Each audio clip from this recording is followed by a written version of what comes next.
Alors aujourd'hui je vais vous expliquer les règles de Santa Cruz. Disposons d'un plateau de jeu où nous allons disposer des tuiles. Dans ce jeu, il y a 3 différents types de tuiles.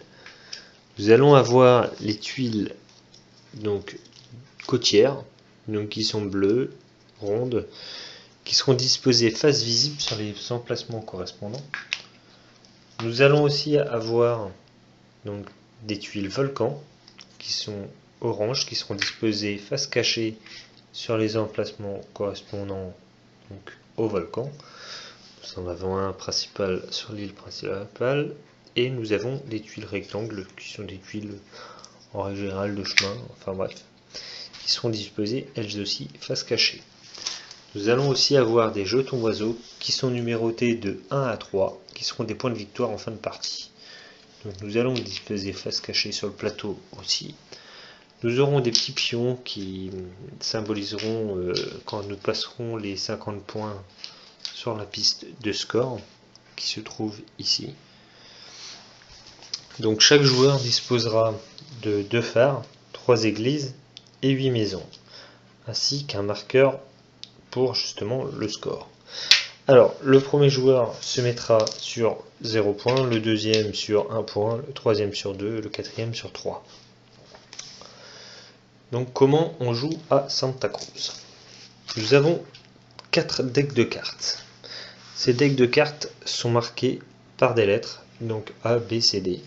Donc selon nos 2 joueurs, on va jouer avec tel ou tel deck de cartes, selon notre choix. Donc nous avons des decks de cartes qui sont tous différents, qui ont des actions différentes. Donc dans ce jeu, il y a 3 types d'actions. Nous allons pouvoir naviguer par la mer, se déplacer par les chemins et par les rivières. Et nous allons avoir chacun une carte joker qui nous permet de faire 2 actions l'une après l'autre. Donc voilà, donc nous allons avoir un deck de cartes qui est plus ou moins équilibré, où nous allons avoir 2 cartes de chaque type.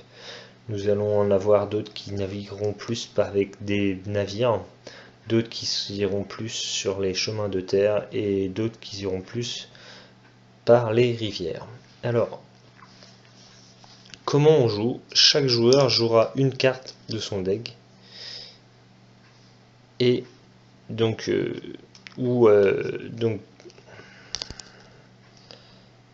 alors chaque joueur disposera d'un deck de cartes.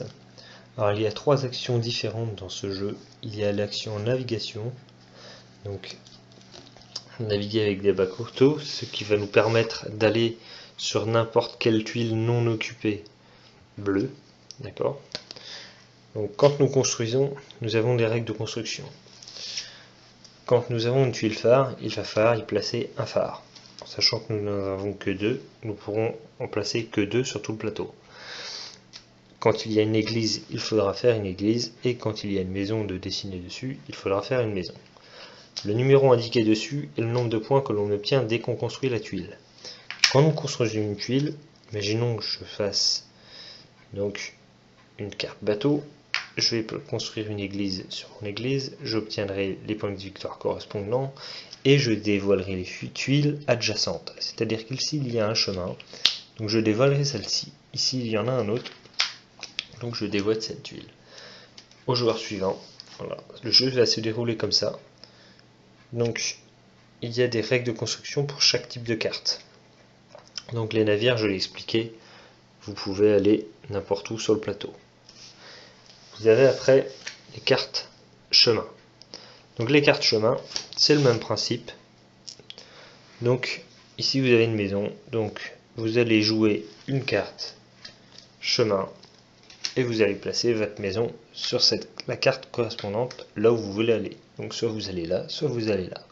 Si je vais là, je vais dévoiler les tuiles adjacentes. Hop, voilà, donc je n'en ai pas d'autres. Et donc j'obtiendrai un point parce que vous avez le numéro 1 d'indiqué sur la tuile.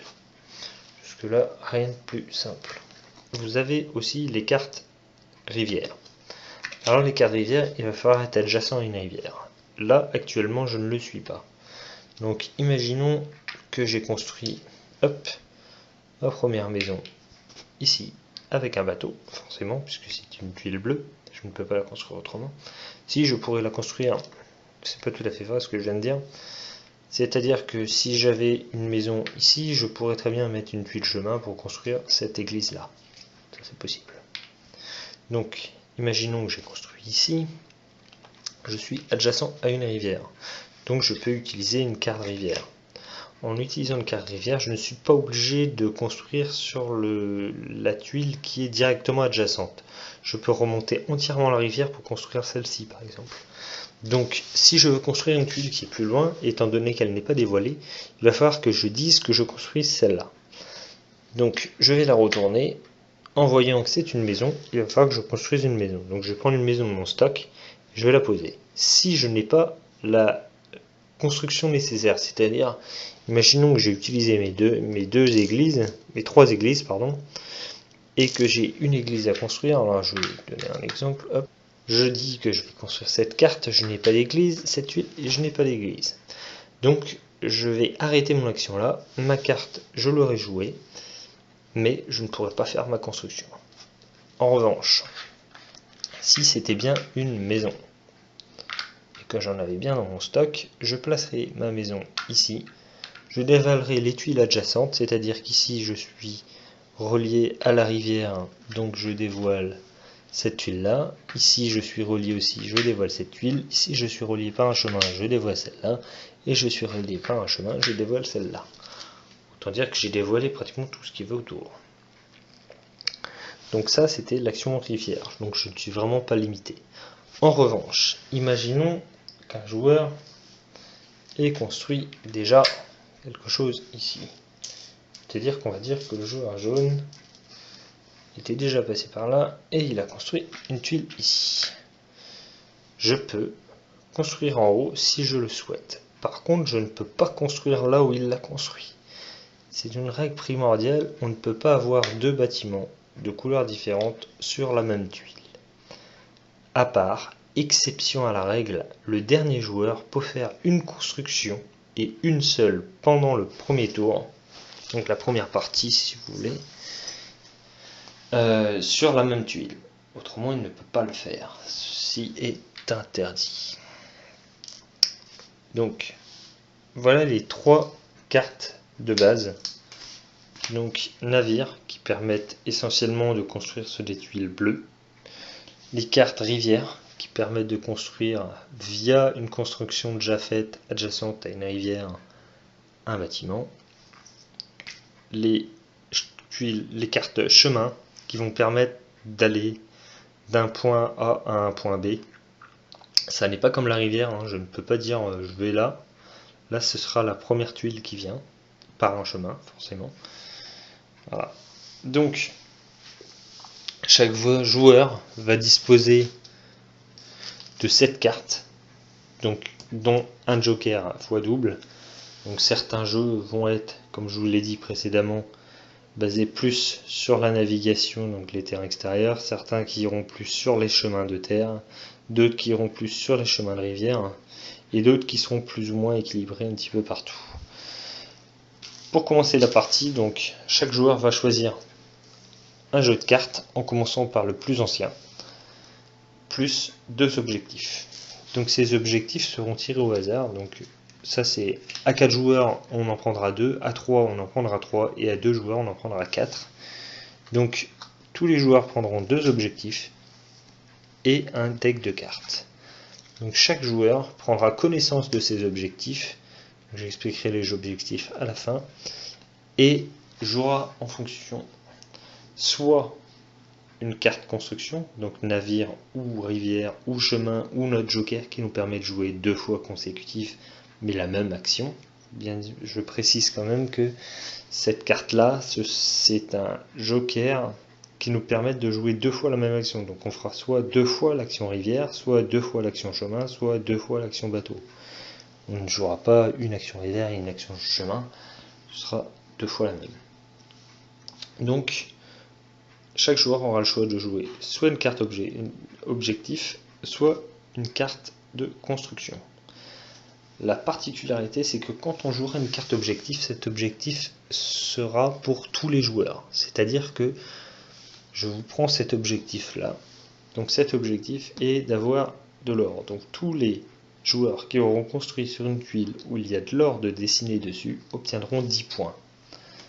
Alors, les tuiles qui ont de l'or, c'est par exemple celle-ci. Donc si vous construisez une maison là-dessus, vous avez de l'or. Donc si vous avez cet objectif-là en main et que vous le jouez, vous aurez 10 points. Et tous les autres joueurs qui auront une autre tuile avec de l'or obtiendront 10 points aussi. Tous les joueurs joueront toutes leurs cartes. Ils ne peuvent pas passer. S'ils ne peuvent pas faire l'action de leur carte, ils vont la déposer et ne rien faire. Les autres continueront leur tour. Une fois que tous les joueurs auront joué toutes leurs cartes, donc placé leur maison, leur église ou leur phare, nous allons dévoiler une grande partie et avoir toutes sortes de constructions sur le plateau. Donc nous allons récupérer toutes nos constructions. Donc nous allons avancer forcément sur les pistes de score. Nous allons récupérer toutes nos constructions et laisser les tuiles dévoilées. Et nous allons procéder à un prochain tour. C'est-à-dire, tous les joueurs auront donc forcément dévoilé leur objectif, parce qu'ils seront obligés de les jouer. Donc ils vont peut-être parfois conférer des points aux joueurs alors qu'eux n'ont pas réussi eux-mêmes à le faire. Donc ils vont dévoiler leurs objectifs. Ils auront placé toutes leurs cartes face visible. Et donc le dernier joueur, celui qui sera le dernier sur la piste du score, choisira un jeu de cartes et prendra une nouvelle carte objectif. Donc c'est-à-dire que tous les joueurs auront une troisième carte, ils en défausseront une des trois et on recommencera une manche à 0. C'est-à-dire, quand on commence une manche, on a une première construction qui est gratuite. C'est une construction donc bleue où il n'y a pas besoin de jouer de cartes. À partir de là, on commence à jouer toutes nos cartes et à la fin, on compte tous les jetons oiseaux que l'on a. Donc ce sera des points bonus en fin de partie. Alors je vais vous expliquer toutes les cartes objectifs de Santa Cruz. Donc ici, si vous possédez 4 maisons, vous obtiendrez 6 points de victoire. Ici, si vous possédez une maison, un phare et une église, vous obtiendrez 6 points de victoire. Ici, si vous avez un poisson, donc vous obtiendrez 5 points, plus les points bonus conférés par le poisson. C'est-à-dire que ici, vous avez plus 3, par exemple, poisson plus 3, donc vous obtiendrez 3 points de victoire. Si vous avez construit sur cette tuile-là, vous obtiendrez 2 points de plus, donc 5 plus 2, ça fait 7 points. Alors, ensuite, si vous avez un sac de farine, vous obtiendrez 7 points. Si vous avez du bois, vous obtiendrez 6 points. Si vous avez un mouton, vous obtiendrez 7 points. Si vous avez un mouton, vous obtiendrez 3 points. Si vous avez juste un poisson, vous obtiendrez 3 points plus les points bonus du poisson. Si vous avez les deux, vous obtiendrez 7 points plus les points bonus du poisson. Si vous avez donc l'une des deux ressources, 3 points. Si vous avez les deux, 7 points. Si vous avez de l'or, 10 points. La même chose, mais 6 points. Si vous avez 4 constructions adjacentes donc, qui se suivent, c'est-à-dire vous aurez 7 points. Ici, vous aurez 2 points par jeton oiseau en votre possession. 3 points par construction faite sur les tuiles bleues. 3 points par construction faite sur les fleuves. 3 points par construction faite sur les volcans. Et la fameuse carte objectif méchant, c'est-à-dire qu'elles vont supprimer 2 points par construction faite sur les tuiles volcans et en plus détruire les logements. C'est-à-dire que les constructions seront complètement défaussées et retirées du jeu. Alors, voilà, c'est Santa Cruz, donc un jeu relativement simple, plutôt familial, un petit peu plus poussé. Bon, franchement, c'est un jeu qui est très facile à sortir.